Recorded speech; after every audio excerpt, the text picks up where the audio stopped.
বা সূর্যগ্রহণের সময় গর্ভবতী মহিলাদের কাঁচা হলুদ বা আম গাছের ডাল নিয়ে হাঁটাহাঁটি করা কতটুকু যুক্তি?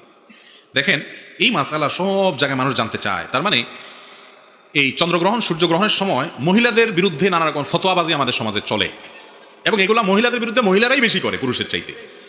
চন্দ্রগ্রহণ সূর্যগ্রহণের সময় মহিলাদের জন্য কোনো বিশেষ ফতোয়া নাই ভাই। একজন মা, একজন বোন চন্দ্রগ্রহণের সময় মানে অন্য যে কোনো পুরুষ যত কাজ করতে পারে তিনিও সব কাজ করতে পারেন, তার জন্য বিশেষ কিছু নিষেধ নাই। বলে যে সূর্যগ্রহণ চন্দ্রগ্রহণের সময় যদি কোনো কিছু কাটাকাটি করে তাহলে গর্ভের সন্তানের ক্ষতি হয়ে যাবে। হ্যাঁ, তারপরে আপনার যদি বাঁকা হয়ে আসে চন্দ্রগ্রহণ সূর্যগ্রহণের সময় তাহলে সন্তানও বাঁকা হয়ে যাবে। এরকম আজগুবি অনেক ফালতু মাসালা আছে না নাই? এই সমস্ত ফালতু মাসালা এগুলোকে বর্জন করবেন কিভাবে? চন্দ্রগ্রহণ সূর্যগ্রহণের সময় মহিলারা বেশি করে কাটাকাটি করবেন, সন্তানের কোনো ক্ষতি হবে না ইনশাআল্লাহ। এটা না বৈজ্ঞানিকভাবে প্রমাণিত না কোরআন হাদিস দ্বারা প্রমাণিত। চন্দ্রগ্রহণ সূর্যগ্রহণের সময় আল্লাহর ভয়ে তটস্থ থেকে আল্লাহর স্মরণ করা, ইস্তেগফার করা, চন্দ্রগ্রহণ সূর্যগ্রহণের নামাজ পড়া, এগুলো হলো সুন্নত। এগুলোর বাইরে এই যত